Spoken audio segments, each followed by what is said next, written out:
The Oklahoma City Thunder are proving to be a legitimate threat in the Western Conference. Thunder fans are probably as excited watching their team as they were during the Kevin Durant and Russell Westbrook era, sitting at second in the West with a 13-6 record, as well as fifth overall in offensive and defensive ratings. Also, the Thunder are fourth in field goal percentage at 49.2 and first in three-point percentage at a whopping 40%. Now, what are some things that you are seeing that is helping the Thunder with their success?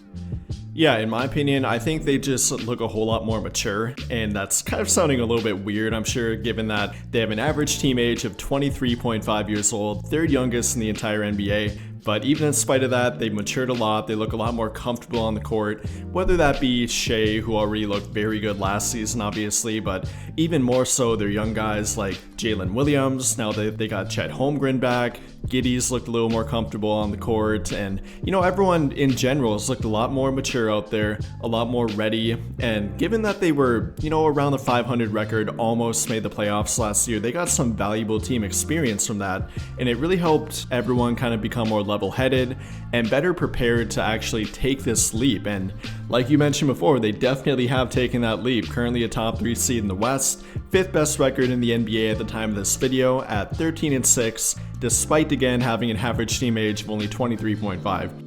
And no matter where you look on the court, they've simply been efficient. You mentioned they're 4th in field goal percentage with a team average of 49.2%, number 1 in 3-point percentage with a team average of 40.2%, even though they don't take near as many compared to a Golden State or Dallas Mavericks. But no matter what, they get efficient shots all over the court, they work hard for it, and they play pretty fast, but they don't turn over the ball that much. They have the 6th highest pace rating in the entire league, but only the 6th highest turnover percentage. And when you're able to play that quick and still maintain the ball without turning it over, you're going to have a good offense. And when you got efficient shot makers like SGA obviously is, and in my opinion, he could legitimately be in the MVP conversation if they keep this up. Currently averaging 30 points per game, nearly 6 rebounds per game, and 6.3 assists per game, while having a league-leading 2.4 steals per game on 53.8% shooting from the field and 36.5% from 3. At this point, there's only a couple guys you could truly put ahead of him at this point, and you could make a real argument for him being at the top of the MVP leaderboard. And kind of how do you feel about not only SGA, but their team going forward? Yeah, I mean, SGA, in my opinion right now, is easily the most fun player to watch in the league. If you're not watching OKC games, I just highly recommend to start doing it now, just because he's so fun to watch, the whole team's so fun to watch, just at their craft and how sneaky Shea is, and at just his defense too. He's just a great player to watch. And something that's interesting to me, I guess, is the top 6 scoring options for this Thunder team are all averaging double-digit scoring without much gap in between each other. And right now, each one of them are shooting at over 44% from the field and 36% from the 3, if you exclude what I think is Josh Giddey's kind of shooting slump.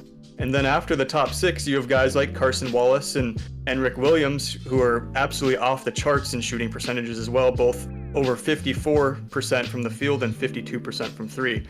And I kind of want to show another example of that too, just because those numbers are really insane. But if you look at it like this, the Thunder are 25th in the league in rebounds per game at 41.8. But when you break it down, they're 29th in offensive boards per game with 8.3 and 10th in defensive boards per game with 33.5. So that's a huge difference there. And it's not that the Thunder don't rebound, but it's just that they're just so efficient from the field that they don't necessarily have opportunities to get offensive rebounds, and they're clearly still rebounding the ball really well to hold that 10th spot defensively. So that's just another thing that I kind of wanted to point out about how efficient they're shooting. Yeah, definitely agree. And yeah, with that kind of goes along with how quickly they play too. They get a lot of transition opportunities, and when you're kind of playing that way, running and gunning, you're not going to get a ton of offensive boards. And yeah, they definitely don't need to, because they convert their shots at a high rate. And even though they do play a notoriously pretty small ball lineup, even though now that they got a 7'1" Chet Holmgren in the middle, which we'll get to that in a minute, that's been extraordinary for them in terms of helping them. Yeah, they don't really suffer too much in terms of getting out rebounded, out physicality by the other team. Not really a word, but you know what I mean.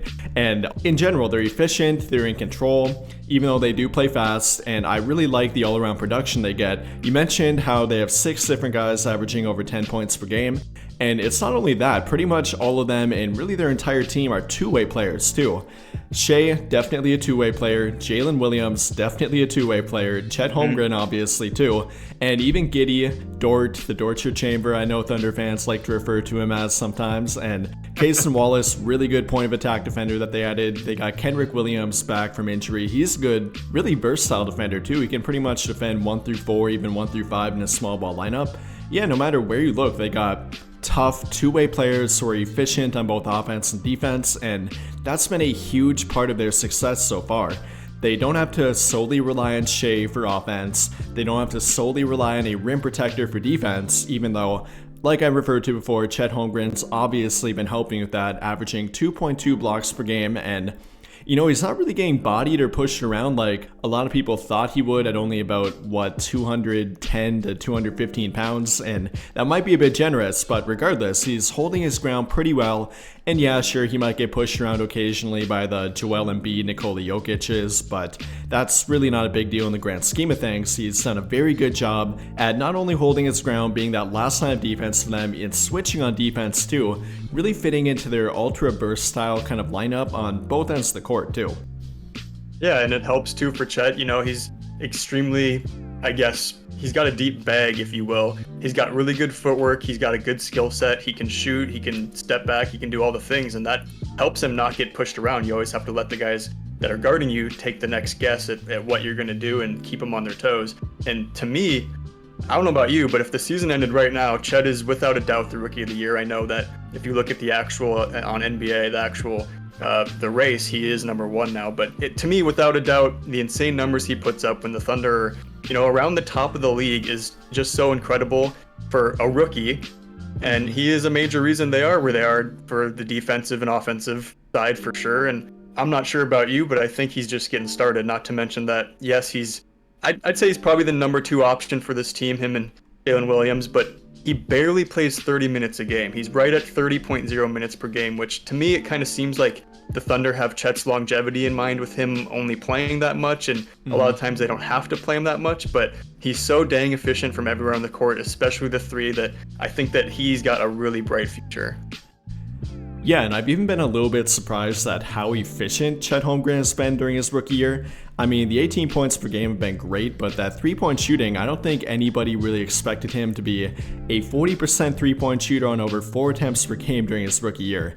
That's been incredible, and especially when you factor in everything that he's provided them on defense. He's been a great last line of defense for them, switching on defense and really adding a ton of versatility to their lineup on both ends of the court.